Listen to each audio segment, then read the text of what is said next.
So a play can have up to 5 acts, and each act has a number of scenes. A play can have up to 5 acts, and each act has a number of scenes. But there's no limit to the number of acts. I'm simply saying that it could have up to 5 acts. The playwright can even make it more. So each act is made up of scenes. So you have a collection of scenes coming together to make up an act in a play.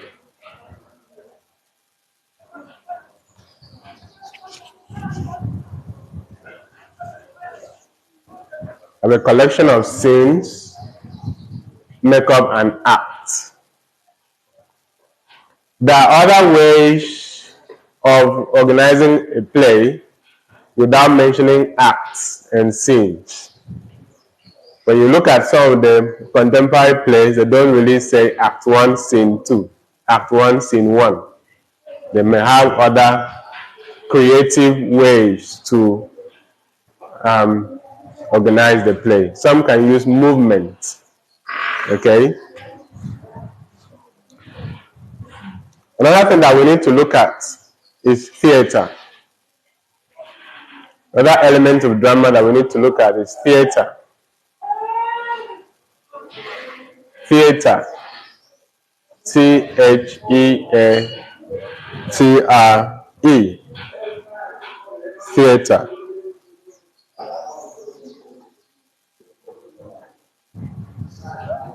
Theater refers to a place where plays are rehearsed and staged. A place where plays are rehearsed and staged. A place where plays are rehearsed and staged.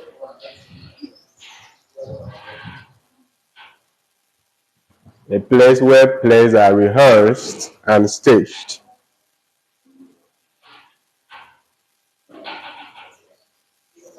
So the traditional or conventional theater has the stage, which is a raised platform where the characters perform. The traditional or conventional theater writes like a compound word. Theater hyphen in hyphen the hyphen round hyphen. Theater in the round. In this type of stage, in this type of theater,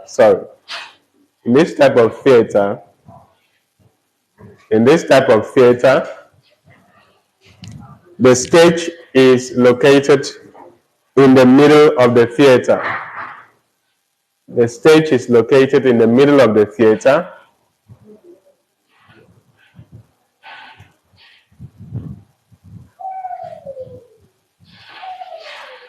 The stage is located in the middle of the theater, while the audience sits around the stage. While the audience sits around the stage.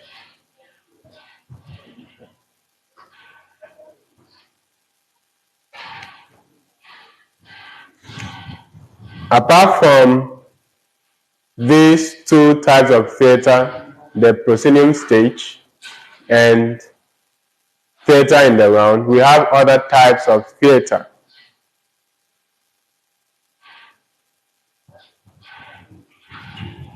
Apart from these two, we have other types of theater which are a modification or alteration of these two types.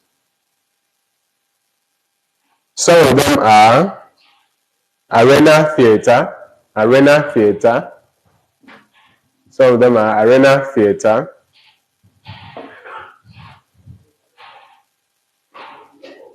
Black box theater. You don't call it black box, you call it studio theater. black box theater or studio theater,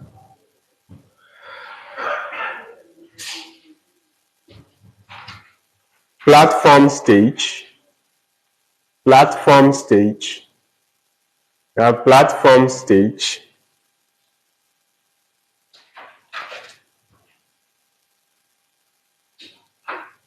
open air theater, open air theater,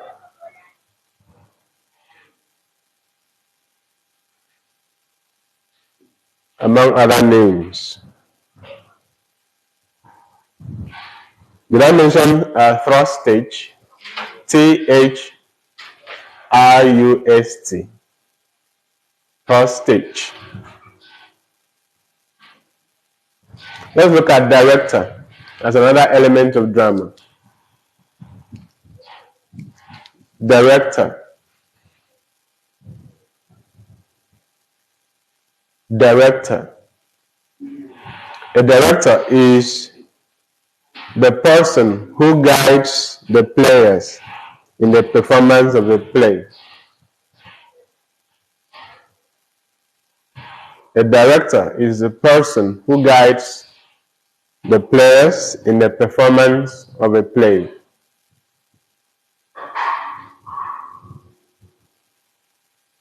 The director plays a significant role in the production of a play. The director plays a significant role in the production of a play. The director plays a significant role in the production of a play. He or she is the one who selects the cast, the players. He or she is the one who selects the casts, that's the players, the actors.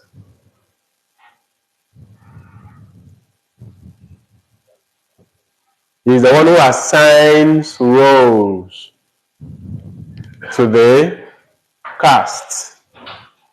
So you will play this, you will play the lion, you will play tortoise, you will play elephant. Right? It is the director's job to decide who plays which role.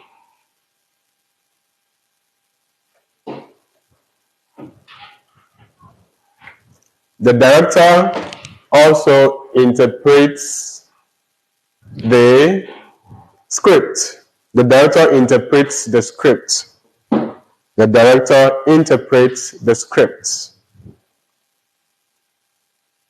It is the job, it is the duty of the director to interpret the script.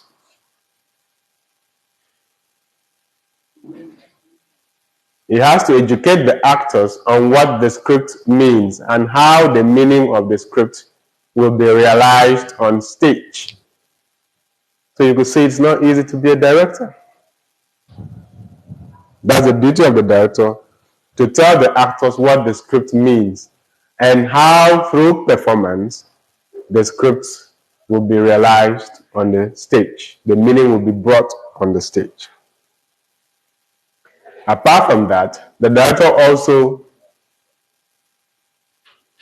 guides the actors in the step-by-step, stage-by-stage performance of the play.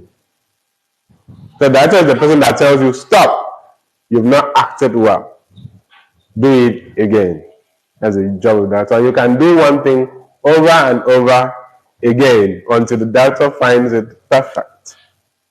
It's the duty of the director to direct the play as the name implies. So this explains why when a play succeeds, we congratulate the director. And when a play fails, we also criticize the director. Okay?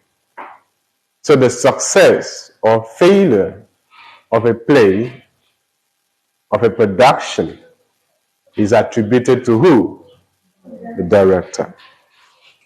Right? So we move on to the producer. The producer. The producer plays executive role. The producer plays what? Executive and supervisory roles during the performance of a play. The producer plays executive and supervisory role in the performance of a play. So if they tell you are going to be the producer of this play, you need to know what your role is. The producer plays executive and supervisory role, managerial role in the performance of a play or during the performance of a play.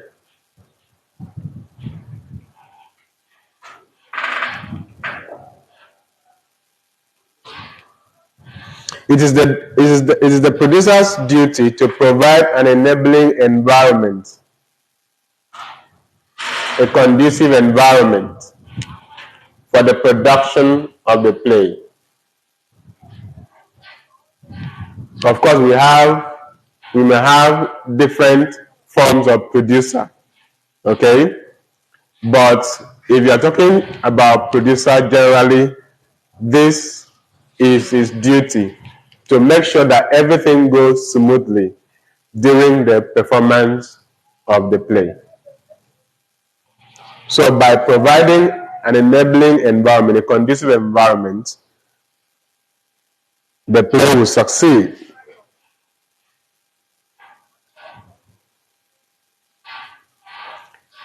Such support that the producer is expected to provide could be financial or moral. So the producer brings leadership to bear in the production of the play. The producer has to bring leadership to bear in the production of the play by providing the money or the necessary moral support, cheering the people on. Sometimes the actors may need just water, okay? You have to provide. They may need somebody to cheer them on. So when you go there, you have to support them. So everything that has to do with the administration in the production of a play, all administrative duties. So the producer is at the head of the administrative duty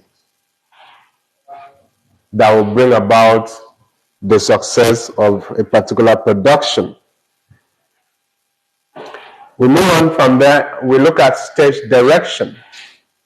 Stage direction. Stage direction.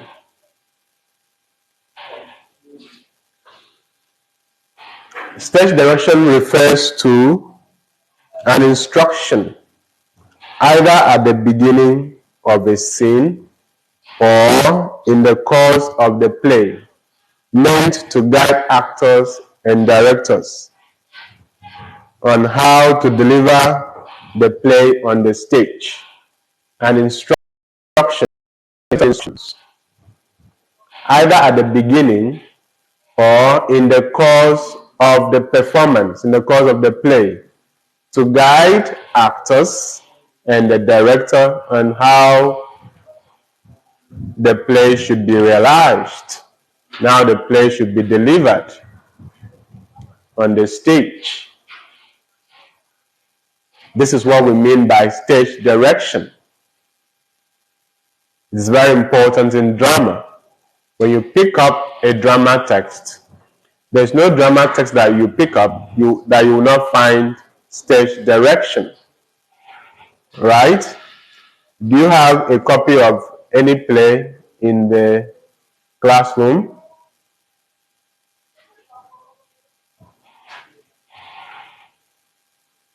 So, when you have a copy, check the stage direction is usually enclosed in brackets and rendered in italics. The stage direction is usually enclosed in brackets and rendered in italics, and italicized.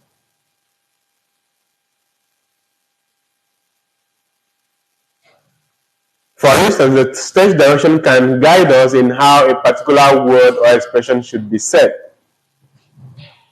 In how a particular word or expression should be said.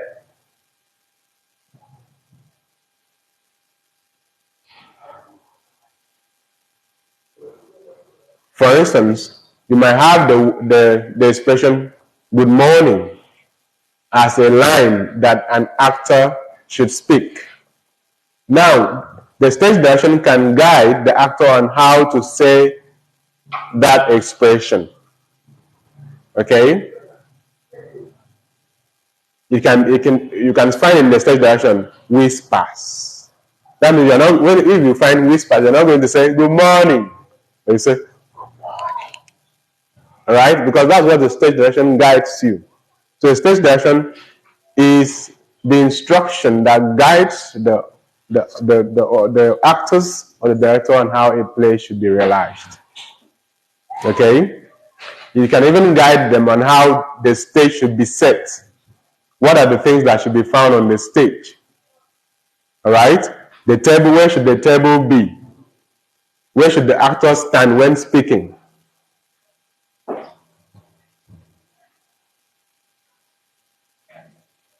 For instance, an actor might have to raise his hand while saying something. It's a stage direction that will say, raises his hand and then talks. Okay? So when you buy your text and you begin to read, you come across stage direction. You see how it guides, okay, the play, how it directs the play. We move on to costumes and props. Costumes and props.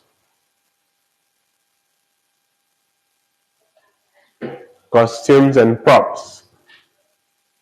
Props, P-R-O-P-S. P-R-O-P-S, props.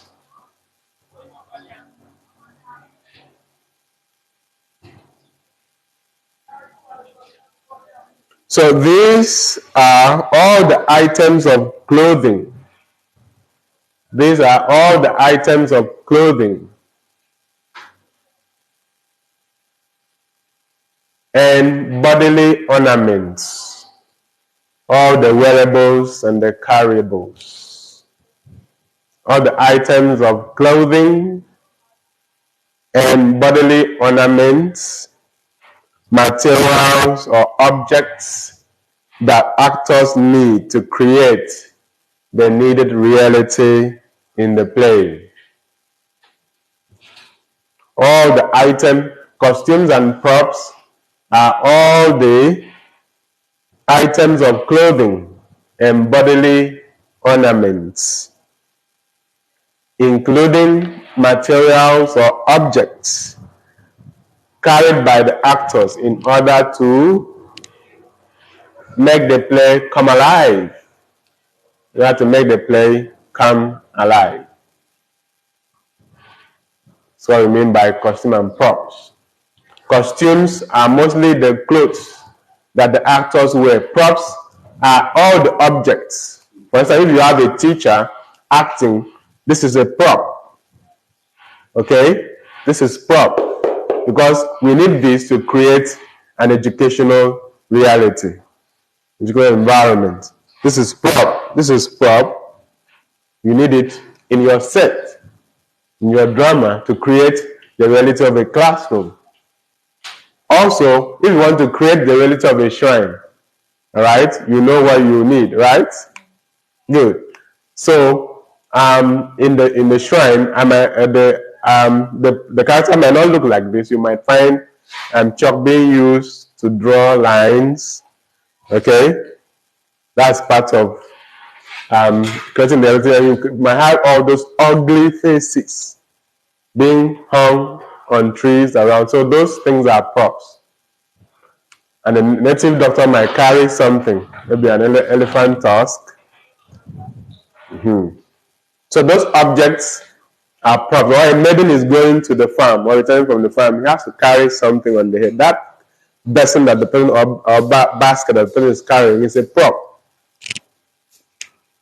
So you need them in order to create the reality in a play, to make the set come alive. Okay? Then we move on to exit and exeunt. Exit and exeunt. Exit is spelled E-X-I-T.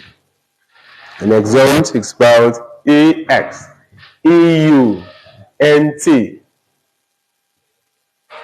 Exit and exeunt. When one character leaves the stage, we use exit. When more than one character leaves the stage, when two or more characters leave the stage, we use exeunt. So both exit and exeunt are words that are used to indicate that characters have left the stage. To indicate that characters have left the stage. But the difference between exit and exeunt is that exit is used when one character leaves the stage. Exit is used when one character leaves the stage. And exeunt is used when two or more characters leave the stage. Then we move on to aside. A-S-I-D-E, aside. A-S-I-D-E, aside. So you could see that all these are terms related to drama which you need when you are going to discuss drama. You need these terms if you want to discuss drama as an expert. Okay? You need to be armed with these terms. So aside, A-S-I-D-E. An aside is a remark. An aside is a remark made by a character in the course of the play.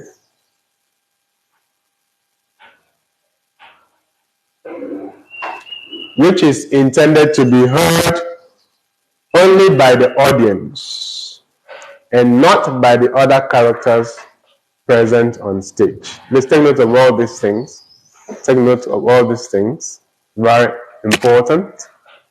An aside is a remark made by a character on the stage which is intended to be heard only by the audience and not by the other characters present on the stage. That's an aside. An aside is meant to be heard.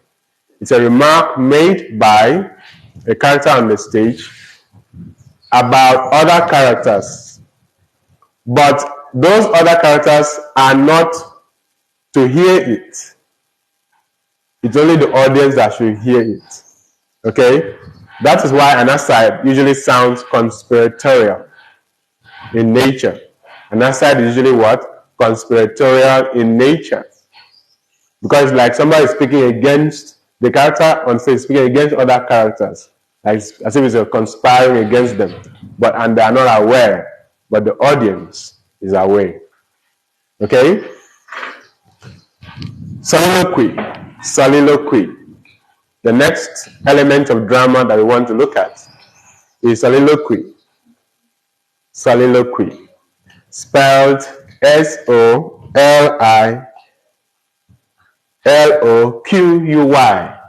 S-O-L-I-L-O-Q-U-Y. Did you get that? Soliloquy.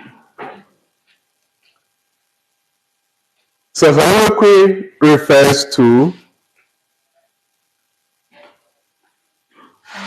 a statement or words spoken by a character when alone on the stage.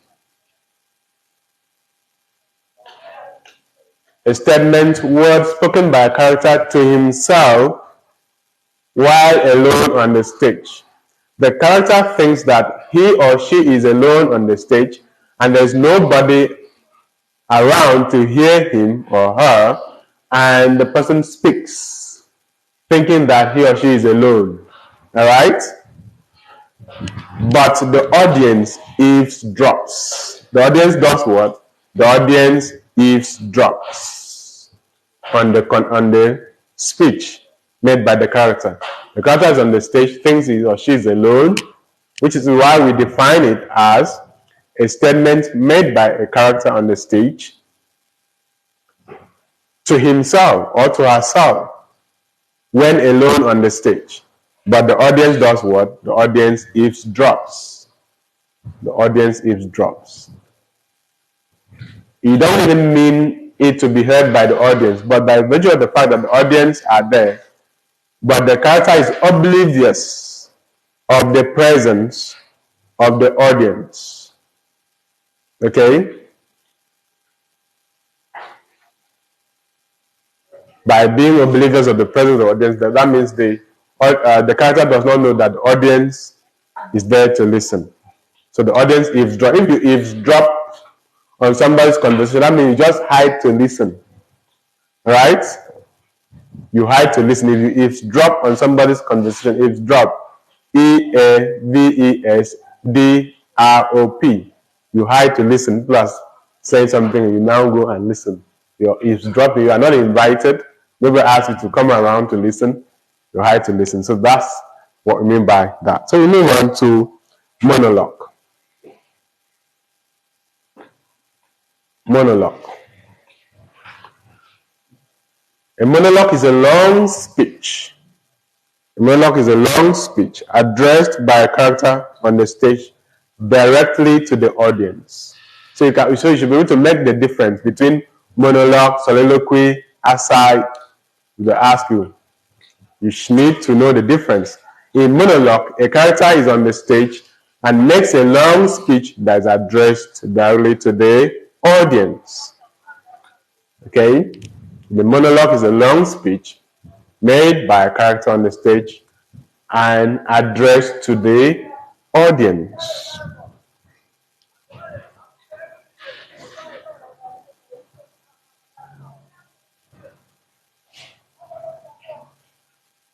Okay, there's a related element, but usually found in poetry, and we call it dramatic monologue. So you can simply write it down, but it's more or less a poetry element. Dramatic monologue refers to a poem, all right, in which a single person is heard speaking from the beginning to the end. A single voice is heard speaking. A single character speaks from the beginning to the end. That's dramatic monologue. A poem in which a single character, a single voice, a persona, one persona speaks from the beginning to the end. No other person speaks.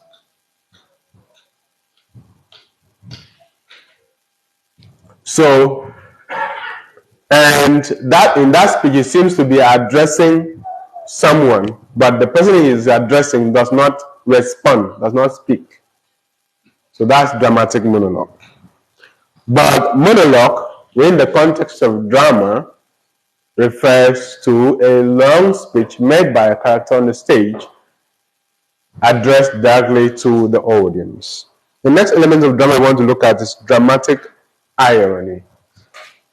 Dramatic irony. Dramatic irony.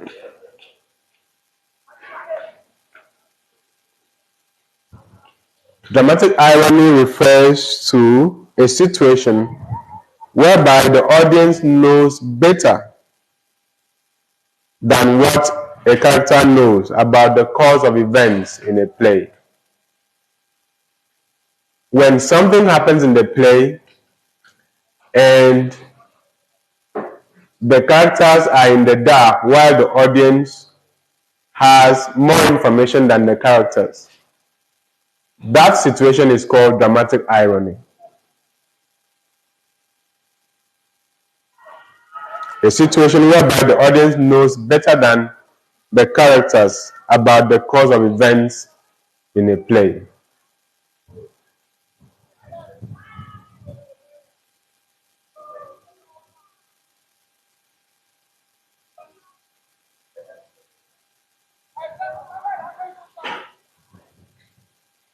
We also have verbal irony.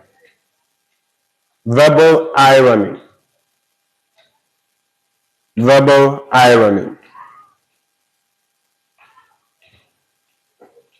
When a character says something on the stage which contradicts what the audience knows about him or other characters or the events, that the words of that character can be described as verbal irony.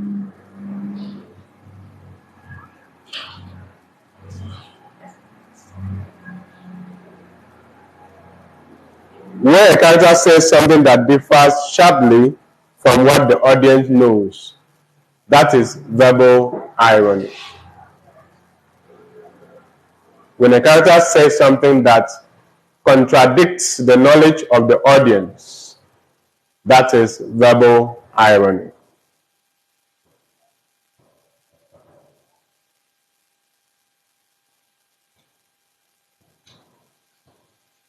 We also have situational irony.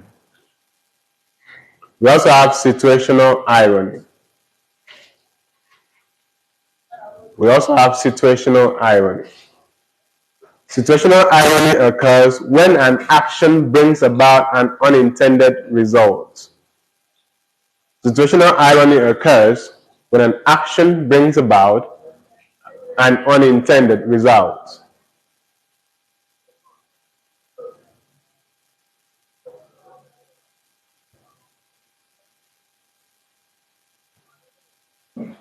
Situational irony occurs all the time in life and in literature. Most of the time, people do things expecting a particular result, a particular outcome, but then they are disappointed when the opposite actually happens. It's a situational irony for someone to read for exam day and night, and then at the end of this, still fails the exam. All right? That's situational irony. In Tom and Jerry, if Tom places something, maybe set a trap for Jerry, and then he himself will fall into the same trap that he set, that's situational irony. He will forget that he kept a trap there for Jerry, and then he will go and fall into it himself. That's situational irony. It happens all the time in drama. So if we are talking about irony, you could look at irony in terms of dramatic irony, verbal irony, and situational irony. And you need to know the difference among them. You need to know the differences among them. And of course, we have a fourth one, which is called structural irony. Structural irony. We also have structural irony. Structural irony is built into the narrative structure of the work of literature. Structural irony is built into the narrative structure of the work of literature.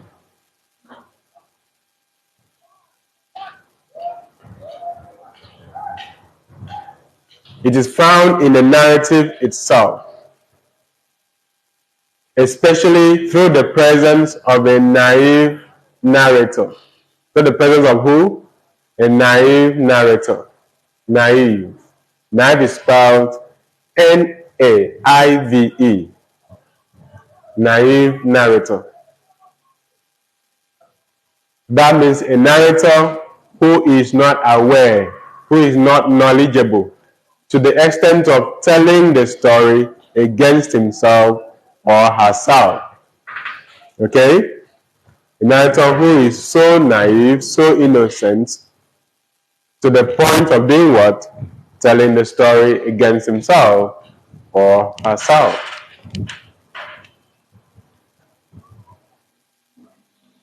So, when that happens, we are talking about structural irony. Let's look at prompter. Prompter. Prompter. Prompter.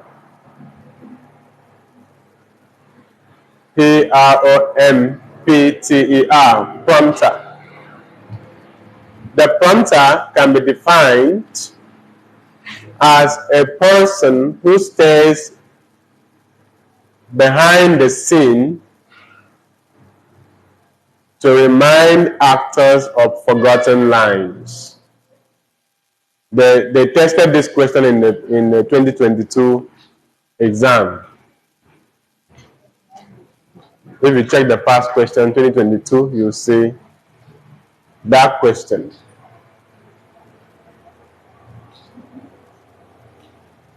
They also tested types of theater. One of the types of theater was tested.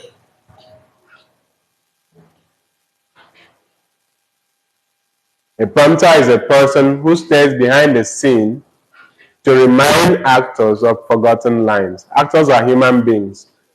Though they are very good in remembering their lines, sometimes they forget. All right? So it is the job, it is the duty of the prompter, it is the job, it is the duty of the prompter to cue them. To do what? Cue them. Give them a word or two to remind them. Because most times all you need is just to be given that one word. Maybe that begins the line for you to know the rest. So the prompter will just cue them, whisper to them so that they continue to act the play. Let's look at suspense. Suspense. Suspense as an element of drama. Suspense. S-U-S-P-E-N-S-E. Suspense is an element of drama, but it can also be found in prose, right? Suspense refers to a narrative technique. It's a narrative technique. Suspense refers to a narrative technique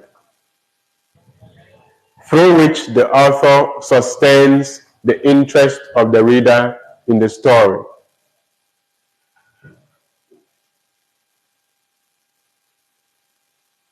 By withholding certain information from the reader. By withholding important pieces of information from the reader or the audience. That's what suspense is all about. It's a narrative technique used to sustain the interest of the reader or the interest of the audience in the play by withholding important information till later. Okay? Because the audience is interested in knowing what will happen next. So by withholding that information, the author succeeds in keeping the reader or the audience hooked till the end of the story. Because you want to find out what happens. So that's suspense, a narrative technique used to engage the interest of the reader. Right. And we have conflict. Conflict. Conflict. We have conflict. C-O-N-F-L-I-C-T. Conflict. Conflict is an important element of drama. It is central to drama. It is the basic stuff of drama. Conflict is the basic stuff of drama. Right? One of the most important elements of drama is conflict.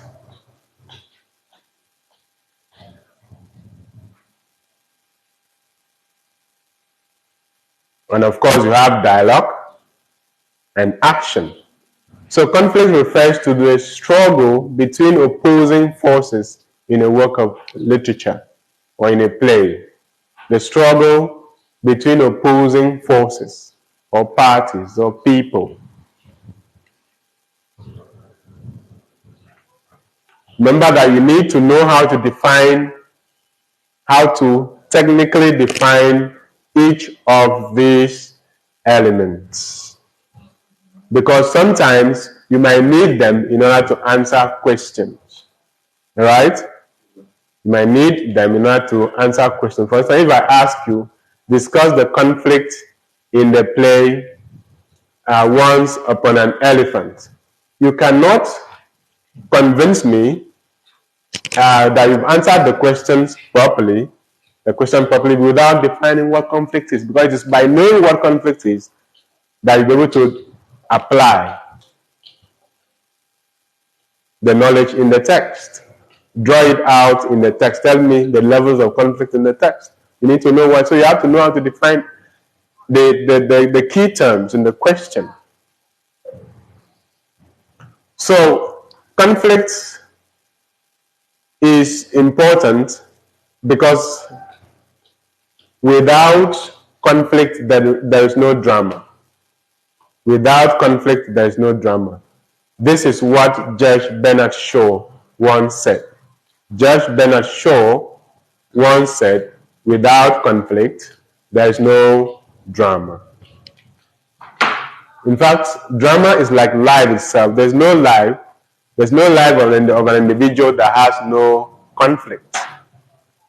Call it problems of life if you like, but there's no life that is so good that there's no friction, no problem, no anxiety, no fears, no struggle. Even if you are super rich, you will have enemies to contend with.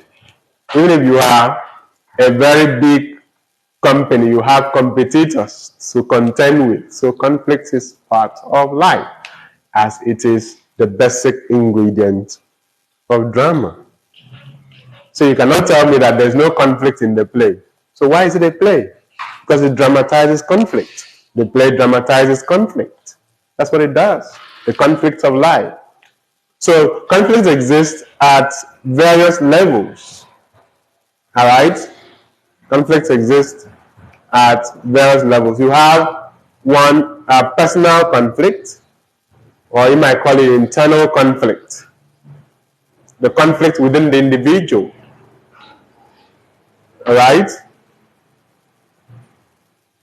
Sometimes even if one is super rich, you still have conflicts. You might have problem of choosing what kind of food to eat. You wake up in the morning, you don't know which food to eat. You go, which one? There's a whole lot of food all over the place, but I don't know which one. Which one should I eat? Or even what to wear. Right? That's conflict. Or what to do or what not to do. All right? Hamlet says to be or not to be. That's the question. Right? It's nobler in the mind to suffer the slings and arrows of outrageous fortune, or to take arms against a sea of troubles by opposing end them. Right? To be or not to be. That's conflict. What should I do? It's internal conflict. Everybody has it. Should I go to school or should I do business? All right? Should I be a good boy or should I join bad gang? It's a conflict. It's a choice. Should I tell the truth or should I tell lies? What should I do? So that. And then you also have external conflict. The conflict between individuals and groups. You might have a beef with your classmates, with your brother, with your sister, or somebody just hates you for nothing, just because you are alive. That's conflict, and wants to bring you down at all costs. Okay? And you have to struggle to survive, stay afloat, right? Or somebody might say, I want to be better than the other person, and then they start struggling. People start attacking your interests. Okay? So life is full of conflict, and that's what we see when we study drama.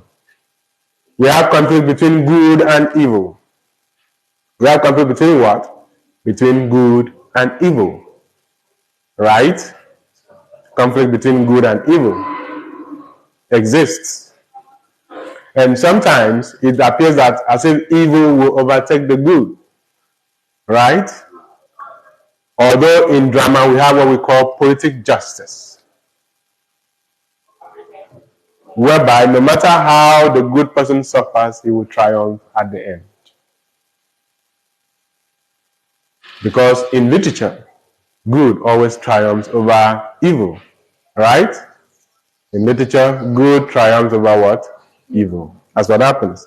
No matter how long the evil may reign, it will come to an end at a particular point. That's the lesson we learn from literature. And that's part of the conflict of literature. So you have personal conflict, interpersonal conflict, you have group conflicts, conflict between groups, between countries, all right? Conflict within the individual, conflicts outside the individual. Let's look at climax and anti-climax. Climax and anti-climax. Climax and anti-climax. Climax refers to the most tense and most exciting part of a play. Most tense and most exciting part of a play. Climax refers to the most tense. By tense, I mean Tense. Most tense, most exciting part of a play. Right? That's the climax. Climax refers to the peak of action. First of what? The peak of action. By peak, remember your peak milk, right? When I say peak, what should come to your mind is peak milk, right? That's how you're going to remember it. That's the spelling that we are talking about. The peak of action, P-E-A-K. Alright? It is the highest point of dramatic tension. Climax is the highest point of dramatic tension. Climax is the highest point of dramatic tension. The highest point of dramatic tension. When the conflicts get to its highest point, that is the climax of the play. When the conflicts get to a head, that is the climax of the play, the highest point of dramatic tension. It is usually achieved through a careful arrangement of the events from the least important or from the least serious to the most serious. You don't just achieve climax by being careless. The playwright achieving climax is an art, right? It is plotted, it is crafted, it is built, it is constructed.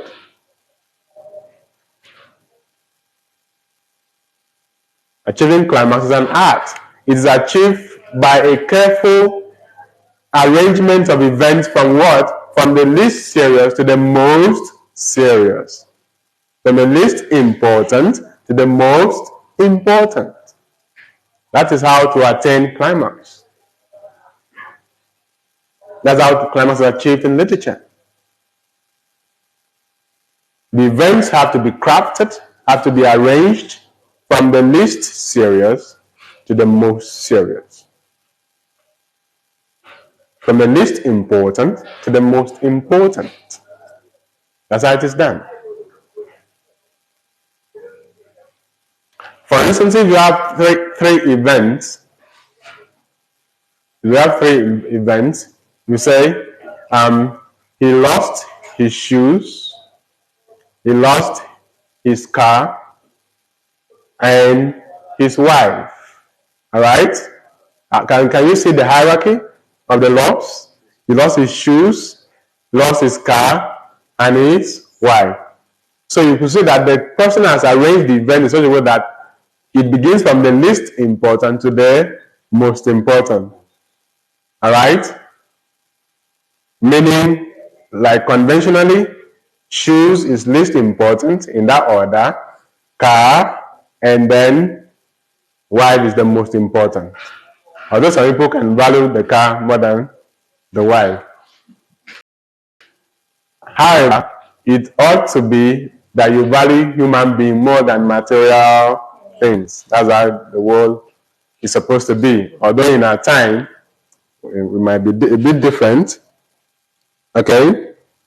But when you reverse the order, he lost his wife, his car, and his shoes. That is anticlimax. That is what? Anticlimax. That's anticlimax. Okay? Because now the events are arranged in a descending order. The events in a climax are arranged in an ascending order from the least to the greatest. In anticlimax, the reverse is the case. The events are arranged in a descending order from the greatest to the least, from the most important to the least important. That's how it should be understood. So sometimes anticlimax is used to discuss a badly crafted plot. Sometimes anticlimax is used to talk about a badly crafted plot that is not well organized, well written. Okay?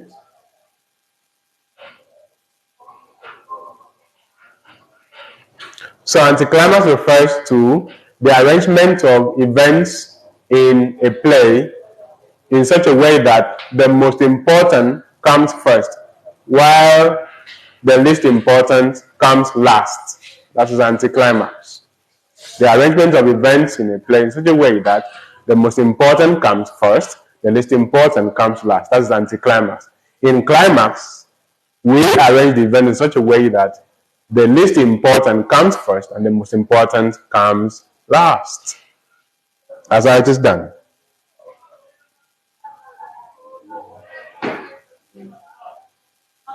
Another name for anticlimax is bathos. B-A-T-H-O-S. B-A-T-H-O-S. Bathos. That's another name for anticlimax. So sometimes you will see anticlimax or you see bathos. So at that point, you need to know that they're asking you about anticlimax, and you need to recall what anticlimax means. Okay? To recall what anticlimax means. So we move on to denouement and resolution. Denouement and resolution. Denouement or resolution. Because denouement is the same as resolution. Denouement or resolution. Can somebody spell denouement? Do you know the spelling of denouement? D-E-N-O-U-E-M-E-N-T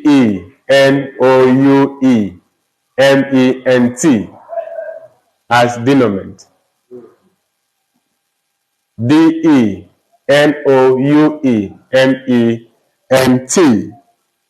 Denouement. If you don't call it denouement, you call it what? Resolution. It's an element of drama and comes shortly after the climax. It follows the climax. Denouement or resolution follows the climax. Denouement or resolution follows the climax and refers to the point in the story where all the remaining conflicts are resolved. A point in the story where all the remaining conflicts are resolved. A point in the story where all the remaining conflicts are resolved.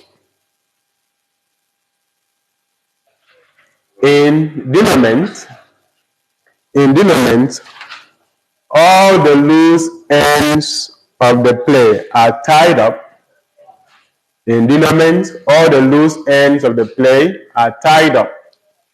The loose ends of the play are tied up. In denouement, all the loose ends of the play are tied up.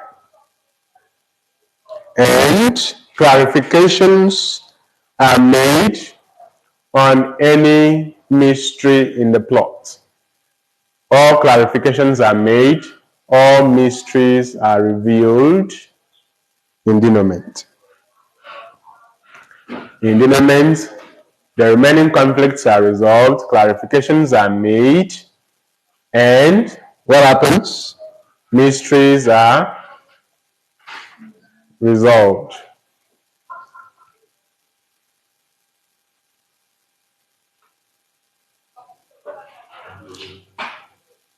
Denouement usually results in catharsis. Denouement usually results in catharsis. Denouement usually results in catharsis.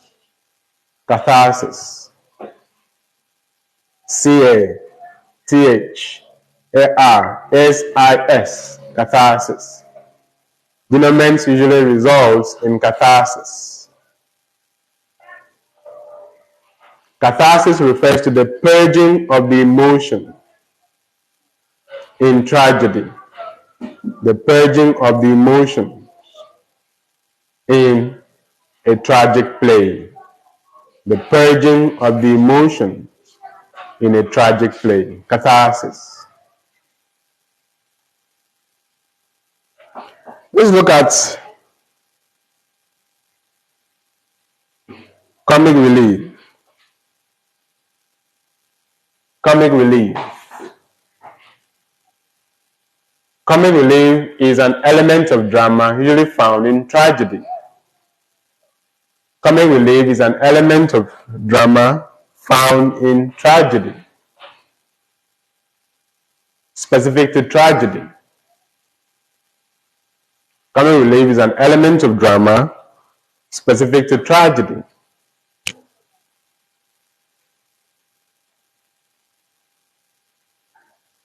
It refers to a scene in drama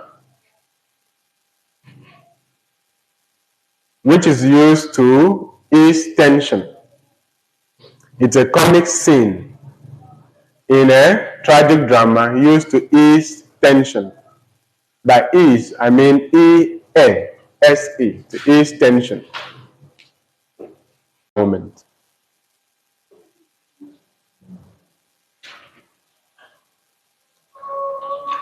We move on to Deus Ex Machina and Diabolus Ex Machina.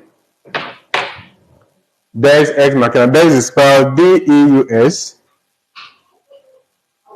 D-E-U-S.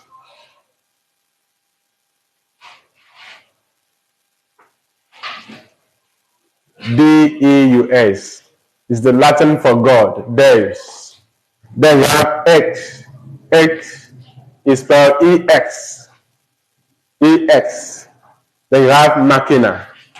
Machina is spelled M-A-C-H. C-H-I-N-A.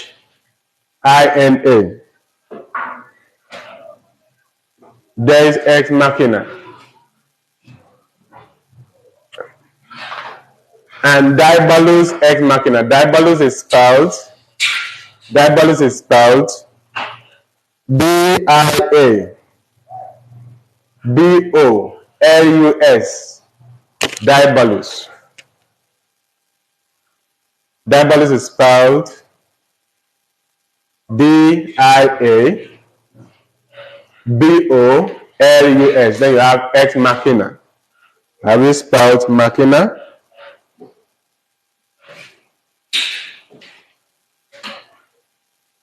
So, Deus Ex Machina is a Latin expression meaning God on a machine or God from a machine. Diabolus Ex Machina is a Latin expression meaning devil on a machine or devil from a machine. God on a machine and devil on a machine. Deus Ex Machina and Diabolus Ex Machina. God on a machine and devil on a machine. It is a narrative device in Greek tragedy. It is a narrative device in Greek tragedy.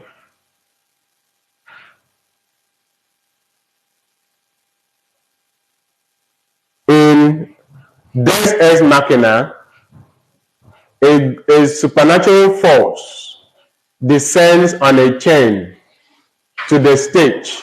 Supernatural force descends on a chain to the stage, right? To rescue people who are in bondage. To rescue people who are in bondage. To rescue victims. To resolve a hopeless situation. A supernatural force descends on a chain to the stage to rescue people who are in bondage or to resolve a hopeless situation.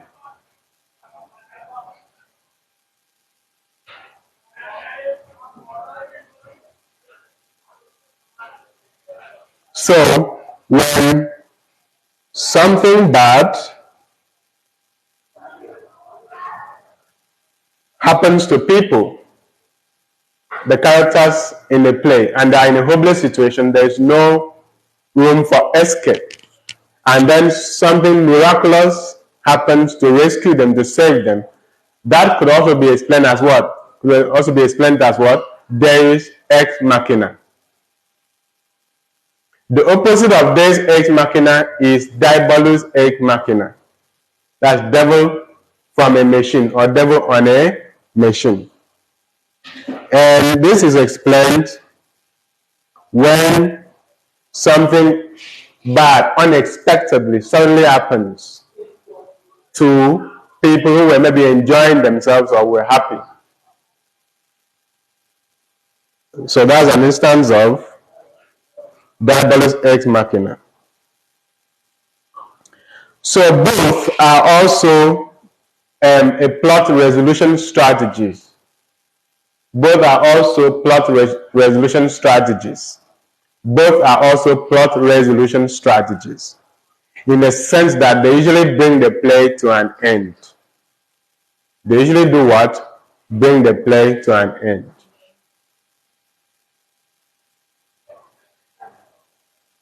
But the play ends in ways we did not expect. The play ends in ways that we didn't expect.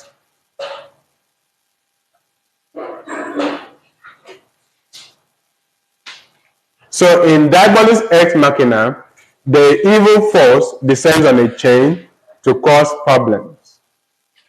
Whereas in Deus Ex Machina, the supernatural force, the good force, descends on a chain to rescue the perishing and the dying.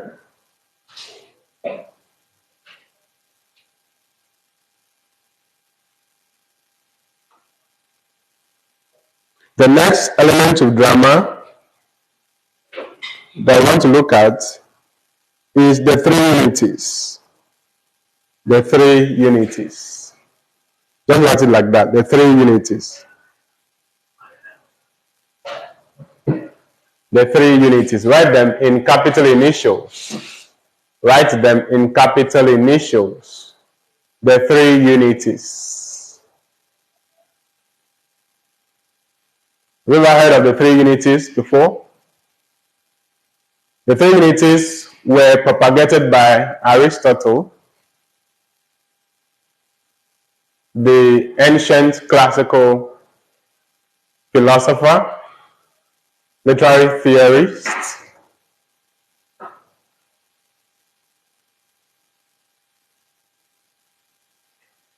as part of his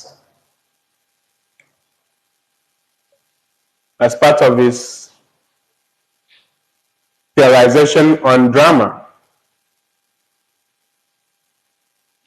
part of the rules of drama. So the three unities are the rules that guide the plot of drama.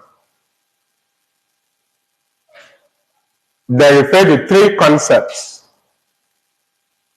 action, place, and time. They refer to three concepts, which are what?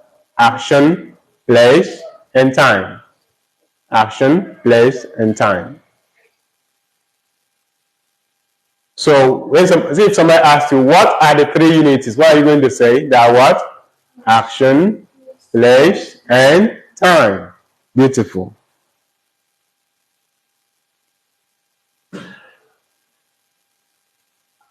So, as far as Aristotle is concerned, these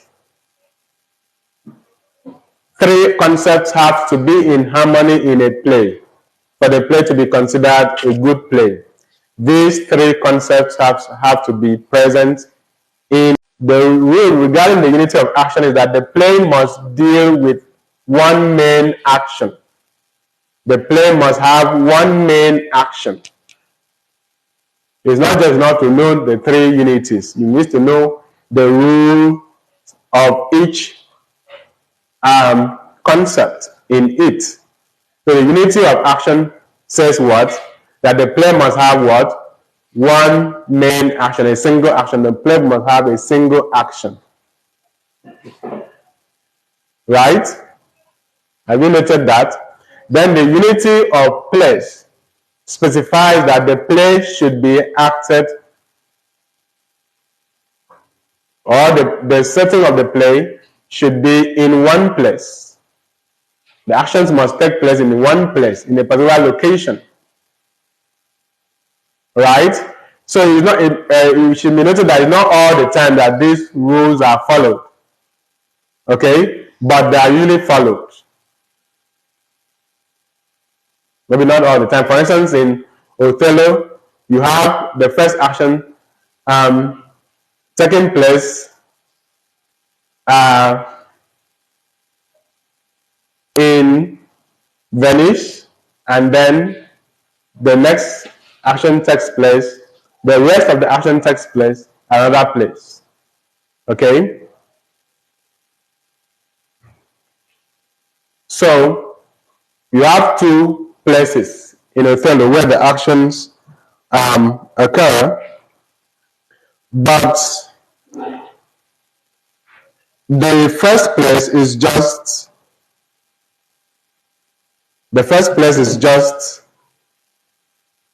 maybe an act or a scene, and then the next place is where all the plays are acts, all the events are performed. So the unity of time specifies that the action must occur within a day. Unity of time specifies that the action must occur within a day. Unity of time specifies that the action must happen within one revolution of the sun. Within one revolution of the sun.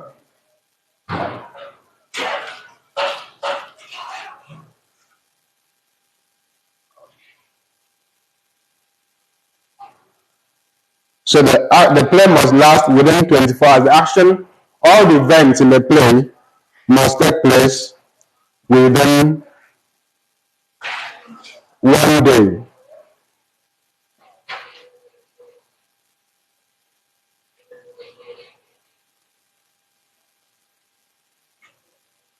Okay?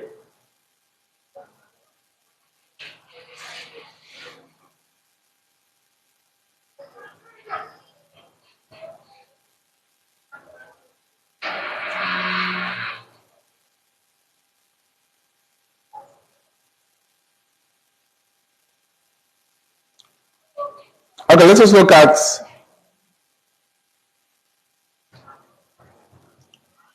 at verisimilitude. Verisimilitude.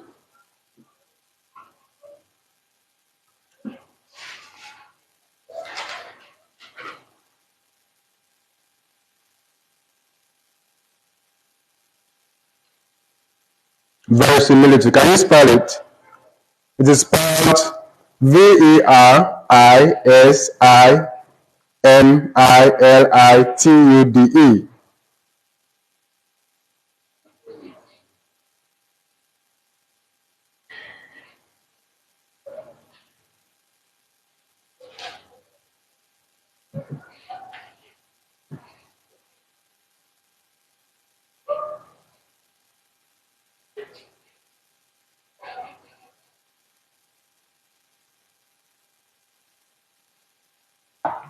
Verisimilitude. verisimilitude. Did you spell it?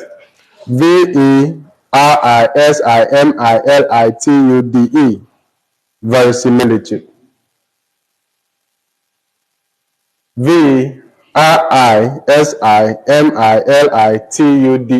Verisimilitude.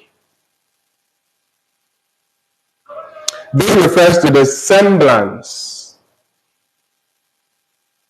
of truth or reality in a play. The semblance of truth or reality in a play. The semblance of truth or reality in a play. The semblance of truth or reality in a play.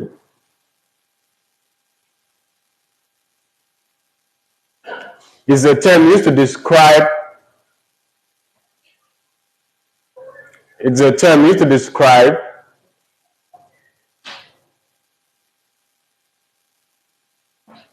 the similarity between what is acted on the stage and what actually happens in real life. That's verisimilitude. The semblance of truth or reality in a play. How the work of art resembles reality is discussed in terms of verisimilitude. Okay? Dialogue. Dialogue. Dialogue. Dialogue is perhaps the most important dramatic element. Dialogue is perhaps the most important dramatic element.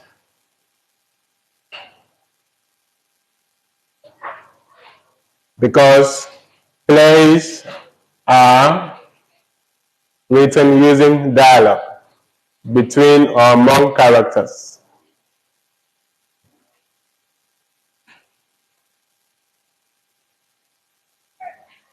So dialogue refers to the conversation, the interaction among characters in a play.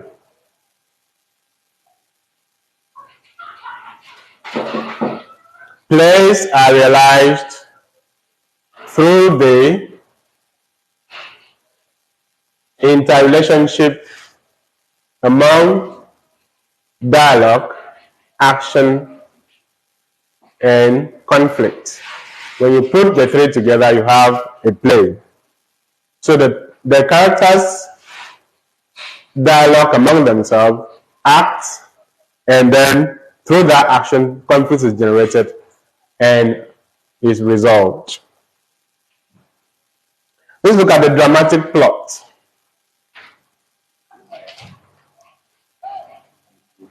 Let's look at the dramatic plot.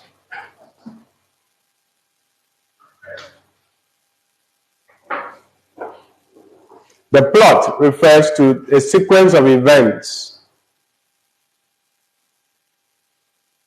in a work of art or in a play.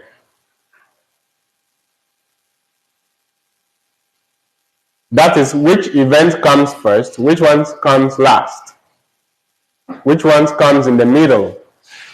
It's the sequence of events, the arrangement of events in the order of occurrence in a play is the plot. The arrangement of events in the order of occurrence in a play is the plot. The order of events in the order of events in the order of occurrence. The arrangement of events in the order of occurrence, or how events are arranged in a work of art, is the plot. The sequence of events in a play is the plot. Right? Yeah. So the plot is not the story. It's not the summary of the story. It is rather the storyline. Alright? How the events in the story are arranged in the order of occurrence. That is the plot. The plot refers to how the events in the story are arranged in the order of occurrence. So please take note of that. As far as Aristotle is concerned, the plot has three parts: the beginning, the middle, and the end. As far as Aristotle is concerned, the plot has three parts: the beginning, the middle, and the end. For Aristotle, the plot of a play has three parts: the beginning, the middle, and the end. It does not matter the arrangement, the final arrangement by the author. The audience can always rearrange the events in their mind to know which one comes first. All right? Playwrights do not just come and say this event this event started first, then followed by this one and this one. Sometimes they distort the normal, conventional arrangement of events in the story. So it is left for the reader to, in their mind, rearrange the events in the way it occurs. No matter how the writer distorts the sequence of events, you as the reader, you will know which one was first. Okay? For instance, the author might decide to start by saying that the man died in the hospital in the evening. He slumped in the office at noon. It's such a pity because in the morning he had kissed his wife and children goodbye. That's the way the story ends. Right? So if you look at the story, you'll see that the beginning is actually the end of the story. The man died at the hospital in the evening. That's the end. But the author brings it first. And then says he slumped in the office at noon, which is what happened in the middle. And it's such a pity because in the morning he had greeted his wife farewell. Something that he would have said in the first play, at first, he now brings it to the end. Okay? But in your mind, you know which one was first and which one was not. So that's how plotting looks like in drama.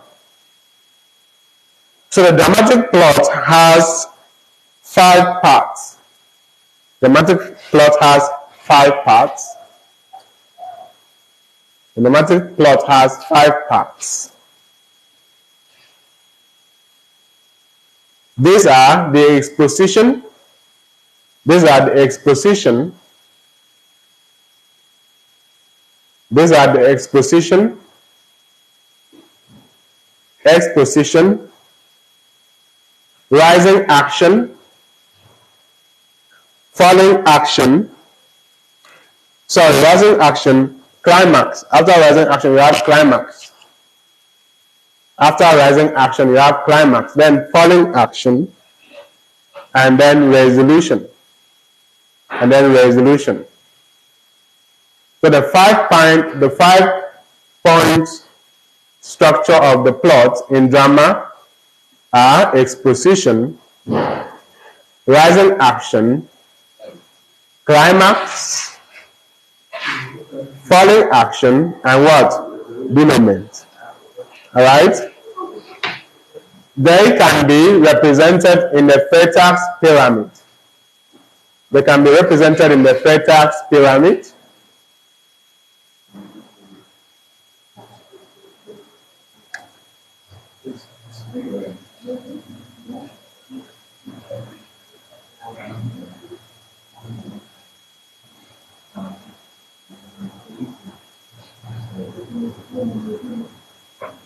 Freytag's pyramid. Alright? This is the exposition. This is a rising action. This is the climax. This is the falling action. And this is the resolution.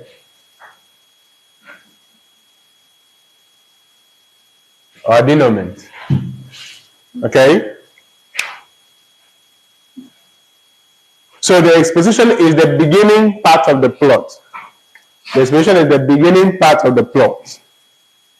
The exposition is the initial part of the plot. The exposition is the initial part of the plot. The initial part of the plot, the exposition. This is where the story is revealed. The conflict is exposed. The major conflicts are exposed. This is where the story begins. The major conflicts are exposed. The major characters are introduced. In fact, you can simply call it introduction. Introduction. The exposition can be called introduction. Exposition can be called introduction. There's the conflicts, the major conflicts are introduced, the major characters are introduced in the exposition. And then you have the rising action. The rising action, you can also call it complication. The rising action can also be called what? Complication. Rising action can also be called complication. The reason is that whatever conflict is introduced to us at the exposition is escalated at the rising action. Is what? Escalated at the rising action. As things get worse. When you get to the rising action, you simply say things get worse. Alright? Things get worse. When you get to the rising action, we call it complication. Alright? It's complicated. And so this is where you have crisis. Alright? I call it crisis. Complication or crisis. Whatever problem the play was introduced to us in the play gets worse. Gets worse. And then you have the climax, the peak of action. The peak of action. The peak of action. The highest point of dramatic tension. Okay? The most tense and the most exciting part of the story. How do you remember? Good. And when I said the peak of action, what comes into your mind? Climax. That's from the word peak. From the word peak, what comes to your mind when we say the peak of action? Peak mode. Good. And so we now have the following action. After the climax, we have the following action where the author begins to initiate the resolution. Alright? Until you have the final resolution of the conflict in the play. So you must be able to state these 5 points and what they each stand for. From exposition, rising action, climax, falling action, and the resolution or denouement that we already talked about. So, apart from this, the dramatic plot can be chronological. It can also be non-chronological. Apart from this, the dramatic plot can be what? Chronological and what? Non-chronological. Please note all these things down. A chronological plot is one in which the events are arranged in the way they actually occurred, from the beginning to the end, from 1 to 10, from A to Z, from the beginning to the last. That's chronological plot. If you do not call it chronological plot, you also call it linear plot. Linear plot. L-I-N-E-A-R. Linear plot. Or you can also call it organic plot. You should be writing. You should be writing. You don't call it chronological plot. You call it linear plot. You call it organic plot. and they refer to the arrangement of events in the story from the beginning to the end. That's why it is chronological, alphabetical. Now the opposite of that is what? Non-chronological plot. The opposite of the chronological plot is non-chronological plot. Alright? You can also call it non-linear plot. Non-linear plot. You can also call it inorganic plot. You can also call it inorganic plot. So in this type of plot, the events are not arranged in the order of occurrence. It could be from the beginning.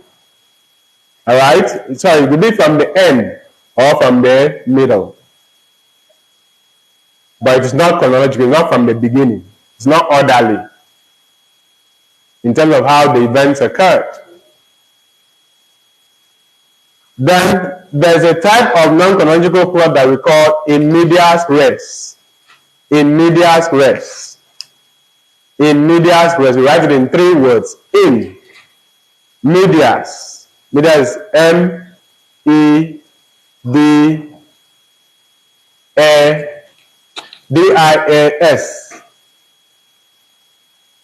M-E-D-I-A-S. Then res, R-E-S, in medias res. In medias res.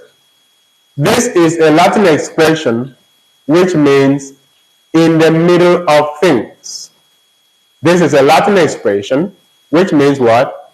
In the middle of things. This is a Latin expression which means in the middle of things. Meaning that in this plot, the events begin in the middle. The events begin in the middle. It is a plot that is specific to the epic poetry, but it can be deployed in drama or any other work of literature. So you have to note that. Then we have other elements of drama like stage lighting. Let's get them down. Stage lighting, or stage lighting. You cannot do a play without having lighting. All right? Stage lighting. Behind the scenes. Behind the scenes. The right element of drama. Behind the scenes. Those things that happen that the director does not want us to see. Alright? During the main play, the main performance. Alright? Sometimes when the characters goofed, when the actors goofed, or when they fought one another, when they couldn't perform a line properly, those things could constitute behind the scenes. How they were dressing, how they were testing their costumes, they're doing makeup, and so on. And then you have backstage,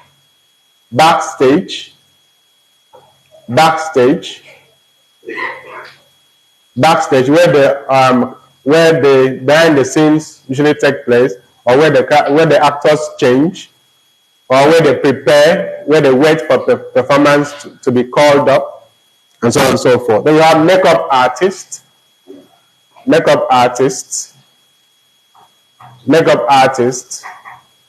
the person who decorates the actors to make them look real to their roles, right? Then you have curtain call,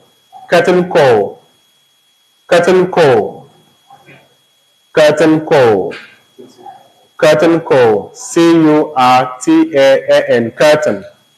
Call, C-A-L-L. It refers to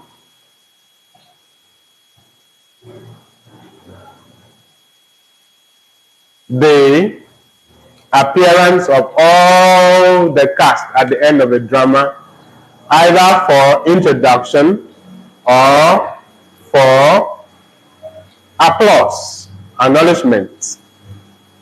Okay? The appearance of all the actors on the stage at the end of the performance, either for applause or for acknowledgement or for introduction. That's curtain call. Curtain call. We have music and dance. You cannot have a play without music, without song. Right? Even a movie, you always have hear the background music all the time. Including the bad sounds, right? If you know the bad sounds. Okay? So music and dance is part of drama. Dance is part of drama. So it's an element of drama. So take note of that. Then you need a script. The script is like a manual that tells the story and how the play will be realized. You need a script. This is a script. The script is the blueprint for a performance. The script is what? The blueprint for a performance. The script is the blueprint for a performance. The script is the blueprint for a performance. It is a step-by-step guide of how the play will be realized, how the actors will act. So you have playbill, playbill, playbill. You have play, and then you add bill, B-I-L-L, playbill, playbill, playbill, playbill, right? You have play, then you have B-I-L-L. This is the poster that advertises a play. You see a poster, say we are going to act the Coven this evening at the Rejoice Theatre. Get free, or sometimes gets free 1,000 naira. Okay? That poster is called playbill, right? Playbill. Playlet. Playlet is a one-act play, a short play. Playlet, P-L-A-Y-L-E-T, playlet. It's a one-act play. All right? Then we have a one-act play, very short play, usually one act. It's a playlet, P-L-A-Y-L-E-T, playlet. You need all these terms so that you can answer questions in any objective question from drama. If you know all these terms, you will not miss them. Even as you finish talking about elements of drama, go back to those past questions and you will see that it becomes clearer. If it is a drama question, it becomes clearer. It tends to become clearer. And of course, by the time we finish everything with drama, the whole veil will fall from your eyes. So the next one is peripetia. Peripetia. Peripetia. P-E-R-I-P-E-T-E-I-A.